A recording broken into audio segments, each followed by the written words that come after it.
Welcome to my channel. ನಮ್ಮ ಚಾನಲ್ಗೆ subscribe ಮಾಡ್ಕೊಳ್ಳಿ. ಲಕ್ಷ್ಮೀ ಬಾರಮ್ಮ ಮಂಗಳವಾರದ ಪೂರ್ತಿ ಸಂಚಿಕೆಯಲ್ಲಿ ಏನಾಗುತ್ತೆ ಅಂತ ಈ ವಿಡಿಯೋದಲ್ಲಿ ನೋಡೋಣ. ಕೀರ್ತಿ ಬಗ್ಗೆ ಮಾತಾಡ್ತಾ ಅಲ್ಲಿಂದ ಓಡೋದ್ಲು. ಇದಕ್ಕಿದ್ದಾಗೆ ನಾನು ಪೊಲೀಸ್ನ ಕರಿತೀನಿ ಅಂದ ತಕ್ಷಣ ಅವಳು ಹೆದರ್ಕೊಂಡು ಓಡೋದ್ಲು ಅಲ್ಲಿಂದ. ಆಮೇಲೆ ಏನಾಯಿತು ಗೊತ್ತಿಲ್ಲ ಅಂತ ಕಾವೇರಿ ಹೇಳ್ತಾಳೆ. ಇಲ್ಲ, ಇದೆಲ್ಲ ಸುಳ್ಳು, ನಿಜ ಹೇಳಿ ಕಾವೇರಿ ಕಶ್ಯಪ್ ಅಂದಾಗ ಏನು ಹೇಳ್ತಿದ್ದೀರಾ, ನಾನು ಸುಳ್ಳು ಹೇಳ್ತಿದ್ದೀರಾ ಅಂತ ಕಾವೇರಿ ಹೇಳ್ತಾಳೆ. ಹೌದು ಲಾಯರ್, ಏನು ಮಾತಾಡ್ತಿದ್ದೀರಾ ನೀವು? ಅಲ್ಲ, ಅವ್ರು ಸುಳ್ಳು ಹೇಳ್ತಿದ್ದಾರೆ ಅಂತ ನೀವೇ ಅನ್ಕೋತೀರಾ ಅಂತ ಕೃಷ್ಣ ಮತ್ತು ವೈಷ್ಣವ್ ಹೇಳ್ತಾರೆ.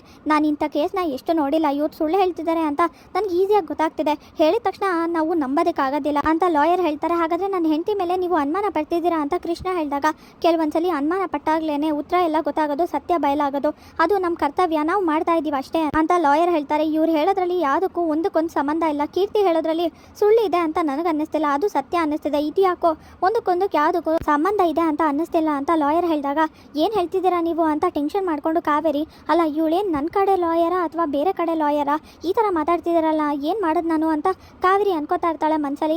ಏನಿದು, ಇವಳೇನು ನನ್ನ ಪರ ಲಾಯರಾ ಅಥವಾ ಅವ್ರ ಕಡೆ ಲಾಯರ್ ಅಂತ ಯೋಚನೆ ಮಾಡ್ತಿದ್ದೀರಾ, ನೀವೇನು ಮಾತಾಡ್ತೀರಾ, ಹಾಗೆ ಮನ್ಸಲ್ಲಿ ಏನು ಅನ್ಕೋತೀರಾ ಮನ್ಸಲ್ಲಿ ಅಂತ ನಾನು ಹೇಳಬಲ್ಲೆ ಅಂತ ಲಾಯರ್ ಹೇಳಿ, ಸರಿ ನಾನು ಬಿಸಿ ಬಿಸಿ ಟೀ ಕುಡ್ಕೊಂಡು ಬರ್ತೀನಿ, ಅಷ್ಟರಲ್ಲಿ ನೀವು ನಿಮ್ಮ ತಾಯಿ ಹತ್ರ ವಿಚಾರಿಸಿ ಅಂತ ಲಾಯರ್ ಹೇಳಿ ಹೋಗ್ತಾರೆ. ಅಷ್ಟರಲ್ಲಿ ನಂಗೆ ಸತ್ಯ ಗೊತ್ತಾಗಬೇಕು, ಆಗ್ಲೇ ಕೇಸ್ ಗೆಲ್ಲಕ್ಕಾಗೋದು ಅಂತ ಲಾಯರ್ ಹೋಗ್ತಾರೆ.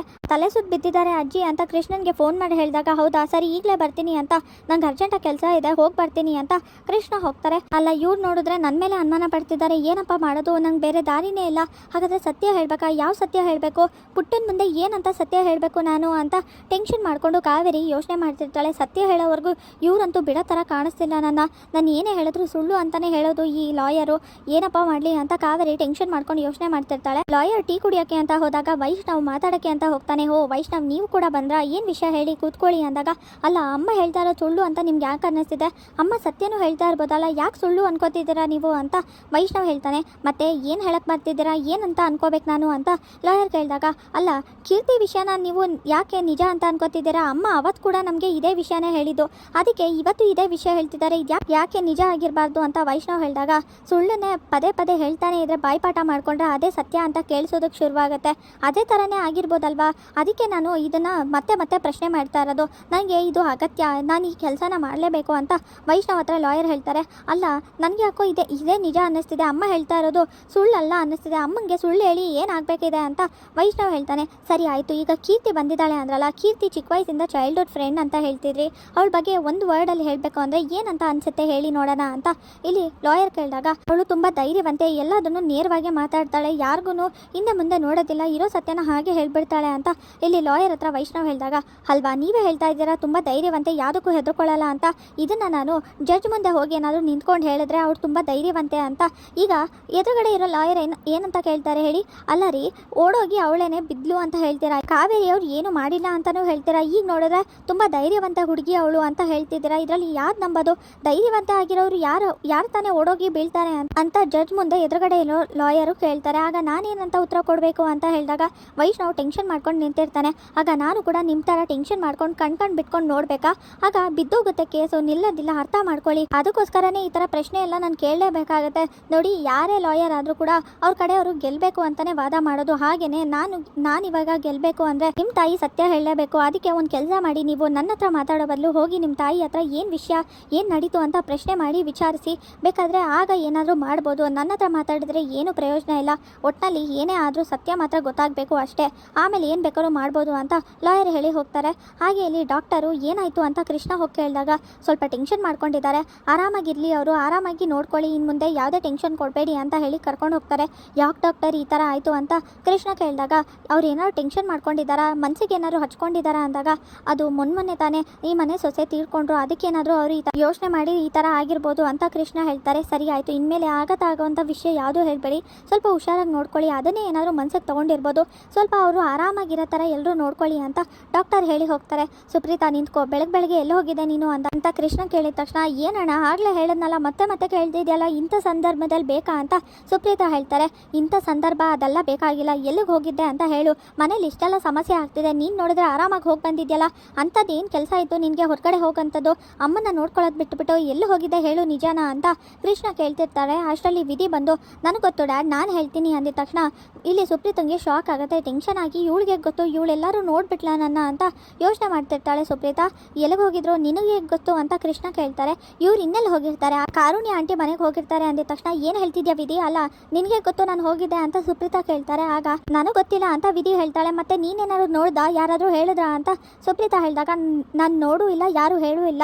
ಆದರೆ ಅಮ್ಮನ ನೋಡಿದ್ರೆ ನಿಮ್ಗೆ ಆಗಲ್ಲ ಅಲ್ವಾ? ಅದಕ್ಕೆ ಅವರೇ ತಾನೇ ಈಗ ಅಮ್ಮ ಇರೋ ಪರಿಸ್ಥಿತಿ ಕಾರಣ. ಅದಕ್ಕೆ ಅವ್ರ ಜೊತೆ ಹೋಗಿ ನೀವು ಮಾತಾಡ್ಕೊಂಡು ಥ್ಯಾಂಕ್ಸ್ ಹೇಳಿ ಹಾಗೆ ಪಾರ್ಟಿ ಮಾಡ್ಕೊಂಡು ಬಂದಿರ್ತೀರಾ. ಈ ವಿಷಯ ನನಗೆ ಗೊತ್ತಿದೆ, ಇನ್ನೆಲ್ಲಿ ಹೋಗಕ್ಕೆ ಸಾಧ್ಯ, ನೀವು ಅವ್ರ ಮನೆಗೆ ಹೋಗಿರೋದು ಅಂತ ವಿಧಿ ಹೇಳಿದಾಗ ನೋಡ್ದೆ ಮಾಡಿದೆ ಇನ್ನೇನೋ ಮಾತಾಡಬೇಡ ವಿಧಿ ಅಂತ ಕೂಗಾಡ್ತಿರ್ತಾರೆ ಸುಪ್ರೀತಾ. ಅವಳ ಮೇಲೆ ಕೂಗಾಡಬೇಡ, ನಿಜ ಹೇಳು, ನೀನು ಅಲ್ಲೇ ಹೋಗಿರ್ಬೋದಲ್ವಾ, ಯಾರಿಗೆ ಗೊತ್ತು ಅಂತ ಕೃಷ್ಣ ಹೇಳಿದ ತಕ್ಷಣ ಸುಪ್ರೀತಂಗೆ ತುಂಬಾ ಬೇಜಾರಾಗುತ್ತೆ. ಹಾಗೆ ವೈಷ್ಣವ್ ಕಾವೇರಿ ಹತ್ರ ಹೋಗಿ ಅಮ್ಮ ನಿಜ ಹೇಳು, ಏನು ಮಾಡ್ತಿದ್ಯಾ ನೀನು? ಕೀರ್ತಿ ಹೇಳೋದ್ರಲ್ಲಿ ಅರ್ಥ ಇದೆ, ಆದರೆ ನೀನು ಹೇಳೋದ್ರಲ್ಲಿ ಒಂದಕ್ಕೊಂದು ಅರ್ಥನೇ ಇಲ್ಲ, ಎಲ್ಲ ವಿಚಿತ್ರವಾಗಿದೆ. ಹೇಳಮ್ಮ ನಿಜಾನ, ಏನು ಮಾಡಕ್ಕೆ ಹೊಟ್ಟಿದ್ಯಾ ನೀನು? ಎಲ್ಲ ವಿಷಯನೂ ಹೇಳಿದ್ರೆ ನಿನ್ನ ಕಾಪಾಡ್ಬೋದು, ಇಲ್ಲ ಅಂದರೆ ಈ ಕೇಸಿಂದ ಹೊರಗಡೆ ಕರ್ಕೊಂಡು ಬರೋದು ತುಂಬಾ ಕಷ್ಟ ಆಗುತ್ತೆ ಅಂತ ವೈಷ್ಣವ್ ಹೇಳ್ತಾನೆ. ಏನು ಪುಟ್ಟ ನೀನು ಈ ಮಾತನ್ನ ಹೇಳ್ತಿದ್ಯಾ? ಅಲ್ಲ ಈ ತಾಯಿ ಮೇಲೆ ಅನುಮಾನ ಪಡ್ತಿದ್ಯಾ? ಎಲ್ಲ ನಿನಗೋಸ್ಕರನೇ ನಾನು ಮಾಡಿರೋದು, ಇಷ್ಟು ದಿನ ನಾನು ನೀನೇ ಸರ್ವಸ್ವ ಅಂತ ಬದುಕಿದ್ದೀನಿ. ಈಗ ನನ್ನ ಮಗನೇ ನನ್ನ ಮೇಲೆ ಅನುಮಾನ ಪಟ್ಬಿಟ್ರೆ ಹೇಗೋ ಪುಟ್ಟ? ಇದನ್ನೆಲ್ಲ ನೋಡ್ಕೊಂಡು ನಾನು ಯಾಕಾದರೂ ಇದೀನೋ ಅಂತ ಅನ್ನಿಸ್ತಿದೆ. ನನ್ನ ಜೈಲಿಗೆ ಕಳಿಸ್ಬಿಡಿ, ಯಾವ ವಿಷಯನೂ ನನಗೇನು ಬೇಕಾಗಿಲ್ಲ, ಬೇಕಾದರೆ ನಾನು ಜೈಲಿಗೆ ಹೋಗಿ ಅಲ್ಲೇ ಇದ್ಬಿಡ್ತೀನಿ, ಈ ಥರ ಮಾತುಗಳನ್ನ ಕೇಳೋ ಬದಲು ಅಂತ ಕಾವೇರಿ ನಾಟಕ ಆಡ್ತಿರ್ತಾಳೆ. ಆಗ ವೈಷ್ಣವ್ ಬೇಜಾರು ಮಾಡಿಕೊಂಡು ಅಮ್ಮ ಏನಮ್ಮ ಮಾತಾಡ್ತಿದ್ಯಾ? ನೀನು ನೋಡಿದ್ರೆ ಹೀಗೆ ಹೇಳ್ತೀಯಾ, ಕೀರ್ತಿ ನೋಡಿದ್ರೆ ಹಾಗೆ ಹೇಳ್ತಾಳೆ, ಇದರಲ್ಲಿ ಎಲ್ಲದ್ರ ಮಧ್ಯೆ ಸಿಗಾಕೊಂಡು ನನಗೆ ವಿಚಿತ್ರವಾಗಿ ಏನೇನೋ ಅನ್ನಿಸ್ತಿದೆ ಅಂತ ವೈಷ್ಣವ್ ಅಳ್ತಾ ಇರ್ತಾನೆ. ಆಗ ಸಾರಿ ಪುಟ್ಟ, ನನಗೆ ಬೇರೆ ದಾರಿನೇ ಇಲ್ಲ, ನಿನಗೆ ಈಗ ಸ್ವಲ್ಪ ಹಿಂಸೆ ಆದರೂ ಪರವಾಗಿಲ್ಲ, ನಾನು ಸತ್ಯ ಮುಚ್ಚಿಡೋದ್ರಿಂದ ಆಗ ಮುಂದೆ ಆಗೋ ಅಂತ ಅನಾಹುತ ತಪ್ಪುತ್ತೆ, ನಾನು ಯಾವ ವಿಷಯನೂ ಹೇಳಬಾರ್ದು, ಇಷ್ಟೆಲ್ಲ ಮಾಡಿದ್ದು ನಿನಗೋಸ್ಕರ ಅಂತಾನೆ. ಈಗ ನಾನೇನಾದರೂ ಸತ್ಯ ಹೇಳಿದ್ರೆ ಮುಗ್ದೇ ಹೋಯ್ತು, ಅಲ್ಲಿಗೆ ಎಲ್ಲನೂ ಮುಗ್ದೋಗ್ಬಿಡುತ್ತೆ, ನಾನು ನೀನು ದೂರ ಆಗಿಬಿಡ್ತೀವಿ ಅಂತ ಕಾವೇರಿ ಅಂದ್ಕೊಂಡು ನಾನು ಯಾವ ಸತ್ಯನೂ ಹೇಳಲ್ಲ ಅಂತ ಅನ್ಕೋತಿರ್ತಾಳೆ ಮನಸಲ್ಲೇ ಕಾವೇರಿ. ಆಗ ಕೀರ್ತಿ ಹೇಳಿರೋ ಮಾತು, ಹಾಗೆ ಕಾವೇರಿ ಹೇಳಿರೋ ಮಾತು, ಲಕ್ಷ್ಮಿ ಹೇಳಿರೋ ಮಾತನ್ನೆಲ್ಲ ನೆನ್ಪು ಮಾಡಿಕೊಂಡು ತಲೆ ಹಿಡ್ಕೊಂಡು ವೈಷ್ಣವ್ ಅಳ್ತಾ ಇರ್ತಾನೆ. ಸಾರಿ ಪುಟ್ಟ, ನಂಗೆ ಬೇರೆ ದಾರಿನೇ ಇಲ್ಲ ಅಂತ ಬೇಜಾರು ಮಾಡ್ಕೊಂಡು ಕಾವೇರಿ ಕೂಡ ಅಳ್ತಾ ಇರ್ತಾಳೆ. ವಿಧಿಗೆ ಸುಪ್ರೀತಾ ಬೈತಿರ್ಬೇಕಾದ್ರೆ ವಿಧಿಗೆ ಯಾಕೆ ಬೈತಾ ಇದೆಯಾ? ಅವಳು ಹೇಳ್ತಾ ಇರೋದು ನಿಜಾನೇ ಇರ್ಬೋದಲ್ವಾ? ಅಲ್ಲ ಸುಪ್ರೀತಾ ಯಾಕೆ ಈ ಥರ ಮಾಡ್ತಿದ್ಯಾ ನೀನು? ಕಾವೇರಿ ಮೇಲೆ ನಿನಗೆ ಕೋಪ ಇರ್ಬೋದು, ಆದರೆ ಈ ಥರ ಪರಿಸ್ಥಿತಿಯಲ್ಲಿ ಈ ಥರ ಸೇರ್ ತೀರಿಸ್ಕೊಳ್ಳೋದು ತಪ್ಪಲ್ವಾ? ಏನೇನೋ ಮಾತಾಡಬೇಡ ನೀನು ಅಂತ ಕೃಷ್ಣ ಬೈತಿರ್ತಾರೆ. ಅಣ್ಣ ಏನು ಮಾತಾಡ್ತಿದ್ಯಾ ನೀನು? ಹಾಗಾದ್ರೆ ನೀನು ಹೆಂಡತಿ ಮಾಡಿರೋದು ಸರಿನಾ? ಕೀರ್ತಿಗೆ ಏನು ಮಾಡಿದಾರೆ ಅಂತ ಗೊತ್ತಲ್ವಾ ಅಂತ ಸುಪ್ರೀತಾ ಹೇಳಿದಾಗ ಹೌದು, ಅದೆಲ್ಲ ನೀವು ಹೇಳಿರೋದು ಅಷ್ಟೇನೆ, ಅದು ಯಾವುದು ಸಾಬೀತಾಗಿಲ್ಲ, ಇನ್ನೂ ಸಾಬೀತಾಗಬೇಕು. ಆದರೆ ನಿಜವಾಗ್ಲೂ ನಿನ್ಗೆ ಎಷ್ಟೆಲ್ಲ ಸಹಾಯ ಮಾಡಿದ್ದಾಳೆ ನನ್ನ ಹೆಂಡತಿ, ಅಂಥವಳಿಗೆ ಇಂಥ ಪರಿಸ್ಥಿತಿ ತಂದ್ಬಿಟ್ಟಲ್ಲ ನೀನು ಅಂತ ಸುಪ್ರೀತಂಗೆ ಬೈತಿರ್ತಾರೆ. ಏನಣ್ಣ ಸಹಾಯ ಮಾಡಿದ್ದಾರೆ ಅಂತ ಇಲ್ಲಿ ಸುಪ್ರೀತಾ ಕೇಳಿದಾಗ ಏನು ಮಾಡಿಲ್ಲ ಅಂತ ಹೇಳು. ಯಾವಾಗಲೂ ಪಾಪ ನಿನ್ನ ಮಗನ ಬಗ್ಗೆನೇ ಯೋಚನೆ ಮಾಡ್ತಿರ್ತಾಳೆ ಕಾವೇರಿ. ಹಾಗೆ ನೀನು ಚೆನ್ನಾಗಿರ್ಬೇಕು ಅಂತ ಯೋಚನೆ ಮಾಡಿ ನಿನ್ಗೆ ಯಾರು ದಿಕ್ಕಿಲ್ಲದೆ ಇರಬೇಕಾದ್ರೆ, ನೀನು ಅಂಥ ಪರಿಸ್ಥಿತಿಲಿ ಇರಬೇಕಾದ್ರೆ ನಿನ್ನನ್ನು ಮನೆಗೆ ಕರ್ಕೊಂಡು ಬಂದಿದ್ದು ನನ್ನ ಹೆಂಡತಿ ಕಾವೇರಿ. ಆ ಥರ ಪರಿಸ್ಥಿತಿಯಲ್ಲಿ ನಾವೇನಾದ್ರು ಮನೆಗೆ ಕರ್ಕೊಂಡು ಬಂದಿಲ್ಲ ಅಂದರೆ ನಿನ್ನ ಗತಿ ಏನಾಗ್ತಿತ್ತು ಅಂತ ಸ್ವಲ್ಪನಾದ್ರು ಯೋಚನೆ ಮಾಡಿದ್ಯಾ ನೀನು ಅಂತ ಕೋಪ ಮಾಡಿಕೊಂಡು ಕೃಷ್ಣ ಬೈದು ಹೋದಾಗ ಆಗ ತುಂಬಾ ಬೇಜಾರಾಗುತ್ತೆ. ಸುಪ್ರೀತಾ ಅಳ್ತಾ ಇರ್ತಾಳೆ. ಏನಿದು ಈ ಥರ ಮಾತಾಡ್ಬಿಟ್ನಲ್ಲ ಅಣ್ಣ ಅಂತ ಬೇಜಾರು ಮಾಡಿಕೊಂಡು ಇಷ್ಟಾದರೂ ಇವನಿಗೆ ಬುದ್ಧಿ ಬರಲಿಲ್ಲ ಅಂತ ಅಳ್ತಾ ಇರ್ತಾಳೆ ಸುಪ್ರೀತಾ. ಆಗ ಇಲ್ಲಿ ಅಂಕಿತಕ್ಕೆ ಕೂಡ ಬೇಜಾರಾಗುತ್ತೆ. ಸರಿಯಾಗಿ ಬೈದಿದ್ದಾರೆ ನೀವು ಮಾಡಿರೋ ಕೆಲಸಕ್ಕೆ ಅಂತ ವಿಧಿ ಸುಪ್ರೀತಾಗೆ ಹೇಳಿ ಹೋಗ್ತಾಳೆ. ಅಯ್ಯೋ ದೇವ್ರೆ, ಸಾವಾದರೂ ಕೊಟ್ಬಿಡ್ಬಾರ್ದ ನನಗೆ ಅಂತ ಕಾವೇರಿ ಅಳ್ತಿರ್ಬೇಕಾರೆ ಸರಿಯಮ್ಮ ಆಯಿತು ನಂಬೋಣ, ಆದರೆ ನೀನು ಹೇಳೋ ಮಾತನ್ನ ನಂಬ್ತೀನಿ ನಾನು. ಕೀರ್ತಿ ಹೇಳಿರೋದ್ರಲ್ಲಿ ಏನಾದರೂ ಸುಳ್ಳು ಇರಬೇಕಲ್ವಾ? ಏನಿದೆ ಸುಳ್ಳು ಅಂತ ವೈಷ್ಣವ್ ಹೇಳಿದಾಗ ಸರಿಯಾಗಿ ಕಬ್ನ ಕಾದಿದೆ, ಈಗ ನನಗೆ ಹೇಗೆ ಬೇಕೋ ಹಾಗೆ ನಾನು ಬಳಸ್ಕೋಬೇಕು, ಅದನ್ನು ಹೊಡಿಬೇಕು, ಬಗ್ಗಿಸ್ಬೇಕು ಅಂತ ಕಾವೇರಿ ಅಂದ್ಕೊಂಡು ಅಲ್ಲ ಪುಟ, ಸ್ವಲ್ಪ ಏನಾದರೂ ಮರಗಿರ ತರ್ಚಿದ್ರೆ ಸಾಕು ಎಷ್ಟೆಲ್ಲ ದೊಡ್ಡ ಗಾಯ ಆಗುತ್ತೆ, ಅಂಥದ್ರಲ್ಲಿ ಅಷ್ಟು ದೊಡ್ಡ ಬೆಟ್ಟದಿಂದ ನಾನು ತಳ್ಳಿದ್ದೀನಿ, ಬಿದ್ದಿದ್ದೀನಿ ಅಂತ ಹೇಳ್ತಿದ್ದಾಳೆ ಕೀರ್ತಿ. ಆದರೆ ಅವಳು ನೋಡಿದ್ರೆ ಈಗ ತಾನೇ ಮೇಕಪ್ ಮಾಡಿಕೊಂಡು ಪಾರ್ಲರಿಂದ ಬಂದಿರೋ ಗೊಂಬೆ ಥರ ಕಾಣಿಸ್ತಿದ್ದಾಳೆ. ಅದೇಗೆ ಅವಳಿಗೆ ಒಂದು ಪುಟ್ಟ ಗಾಯನೂ ಆಗಿಲ್ಲ, ಸ್ವಲ್ಪ ನೀನೇ ಗಮನಿಸು ಅಂತ ಇಲ್ಲಿ ಕಾವೇರಿ ಹೇಳಿದ ತಕ್ಷಣವೇ ವೈಷ್ಣವ್ಗೆ ಶಾಕ್ ಆಗುತ್ತೆ. ಹೌದಲ್ವಾ, ಹಾಗಾದರೆ ಕೀರ್ತಿ ಗಾಯ ಆಗಿರ್ಬೇಕಲ್ವಾ ಅಂತ ಕೀರ್ತಿನ ನೆನ್ಪು ಮಾಡಿಕೊಂಡು ಯೋಚನೆ ಮಾಡ್ತಾ ಇರ್ತಾನೆ ವೈಷ್ಣವ್. ನೀನೇ ಯೋಚನೆ ಮಾಡು, ಇದು ಕೀರ್ತಿ ಅಂತ ನನಗಂತೂ ಅನ್ನಿಸ್ತಿಲ್ಲ, ನೋಡ್ಕೊಳ್ಳೋ ರೀತಿ ಎಲ್ಲ ನನಗೆ ಯಾಕೋ ಅನುಮಾನ ಬರ್ತಿದೆ, ನನಗೆ ಯಾಕೋ ಅದು ಕೀರ್ತಿ ಅನ್ನಿಸ್ತಿಲ್ಲ, ಯಾರೋ ಬೇಕು ಅಂತಾನೆ ಸಿಗಾಕ್ಸ್ತಿರೋದು ನನ್ನ ಅಂತ ಕಾವೇರಿ ಹೇಳಿದಾಗ ವೈಷ್ಣವ್ ಕೂಡ ಅನುಮಾನ ಬರುತ್ತೆ. ಸರಿ ಅಮ್ಮ, ಮೊದಲು ಹೋಗಿ ಕೀರ್ತಿ ಹತ್ರ ಮಾತಾಡ್ತೀನಿ, ಅವಳು ಮಾತಾಡೋ ರೀತಿಯಲ್ಲಿ ಅದು ಕೀರ್ತಿನ ಅಲ್ವಾ ಅಂತ ನಾನು ತಿಳ್ಕೊಂಡು ಬರ್ತೀನಿ ಅಂತ ವೈಷ್ಣವ್ ಹೋಗ್ತಾನೆ. ಸದ್ಯ ಈಗ ಬಚಾವಾದೆ ಅಂತ ಕಾವೇರಿ ಅನ್ಕೋತಾ ಇರ್ತಾಳೆ. ಇಲ್ಲಿಗೆ ಮಂಗಳವಾರದ ಪೂರ್ತಿ ಸಂಚಿಕೆ ವಿಡಿಯೋ ಮುಕ್ತಾಯವಾಗಿದೆ. ಈ ವಿಡಿಯೋ ಇಷ್ಟವಾಗಿದ್ರೆ ಲೈಕ್ ಮಾಡಿ, ಶೇರ್ ಮಾಡಿ, ಕಮೆಂಟ್ ಮಾಡಿ, ಹಾಗೆ ಸಬ್ಸ್ಕ್ರೈಬ್ ಮಾಡಿ.